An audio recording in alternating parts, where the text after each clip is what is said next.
This comes back to your point, really, that you do believe that ending poverty is a possibility. It's whether we have the will to do it and whether we, act on that will.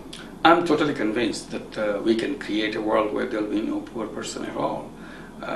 If you are with me and spend some time with me, with the poor people in Bangladesh or wherever I'm going, you'll see that people have the capacity, people have full potential, unlimited potential to change their own life and contribute to this planet.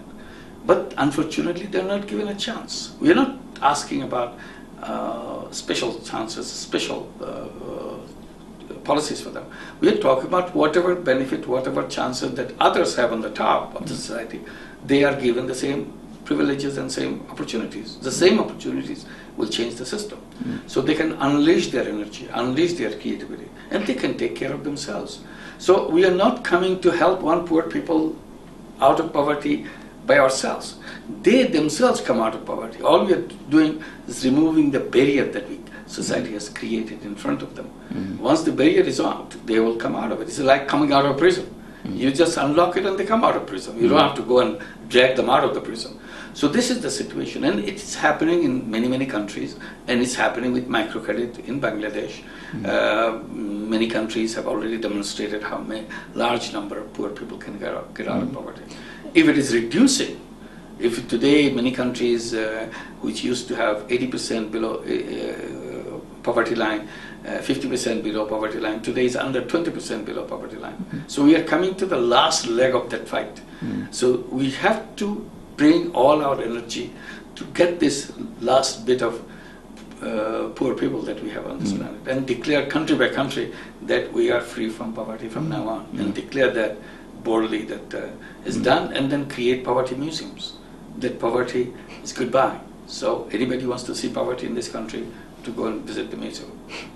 Now, ironically, some of the barriers you talk about are actually barriers that governments seem to put in the way, whereas they're meant to be the ones that are most assisting people to come out of poverty.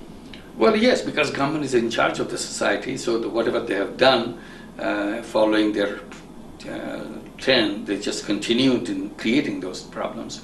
But I shouldn't say that government alone is responsible. We are all together responsible. It's our government.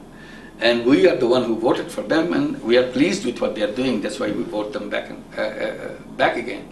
So we felt that way, we thought that way. That's why they are there. So if we thought differently, our governments will also be forced to think differently. Government is not something coming from the other planet, it's us.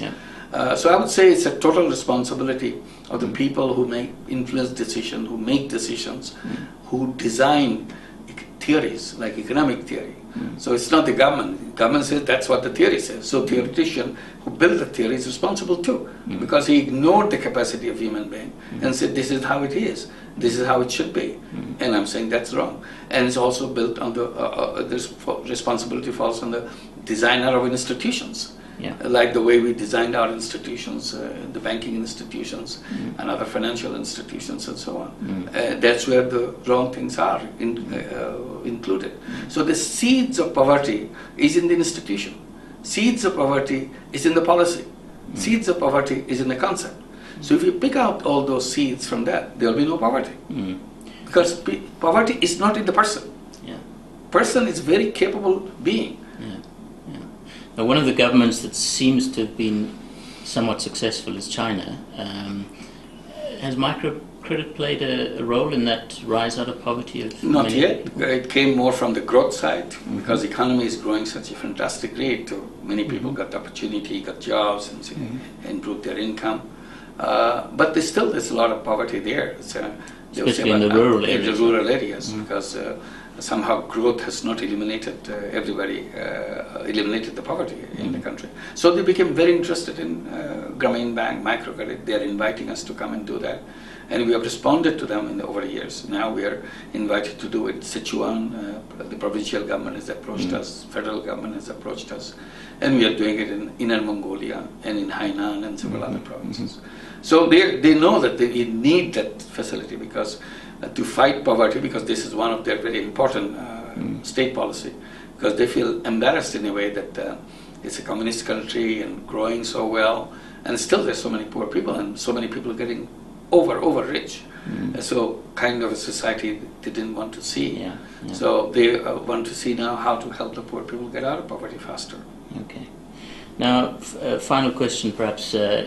You've inspired many people over the years and given many people hope. I mean, what is it that inspires you and gives you hope for the future, especially? The hope comes because I see instances every day, and that's something that you cannot feel hopelessness about. That's something that happens, what you saw yesterday, feel like it's never going to change. Suddenly you come there, it's all happening. And people are taking charge of their life and changing their life. Their next generation, the children are going to school, they're going to higher education, and they're becoming doctors, engineers, out of totally illiterate poor families. So whole new generation is coming up within those poor families. And you feel that even there's a big hit by a disaster, they will not be pushed back into poverty again. And one of the fear that we had, maybe we are helping poor people getting out of poverty with raising chicken, raising cows, making baskets. But one big wave of disaster, one flood, one cyclone will push them back again. And we have to start all over again.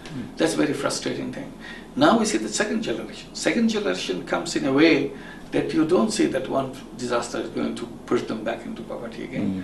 They will stay away from poverty, far away, so that their life will be touched by the disaster, but they will not be pushed into poverty again. So that's an exciting thing. That's the most inspiring thing. And also I see young people around the world respond to these experiences so positively, so enthusiastically.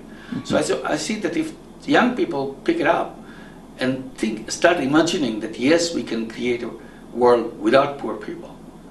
If we can imagine that, we can create that. The problem was in the past, everybody talked about it, but nobody believed that it can really happen. We can create a world without poverty.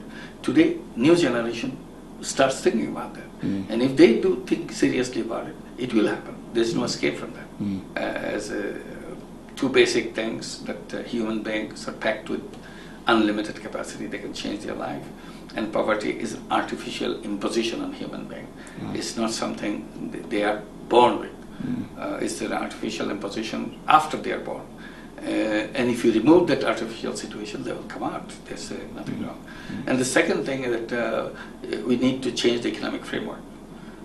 We have to include another type of business. I'm calling it social business. Business totally dedicated to addressing the issues, social problems, so that in a business format, with individual initiative, they can be changed. So once we bring these things together, I think we can create a world without poverty. I agree. Thanks very much for Thank your you very time. much. Thanks Thank a you. lot. It's wonderful.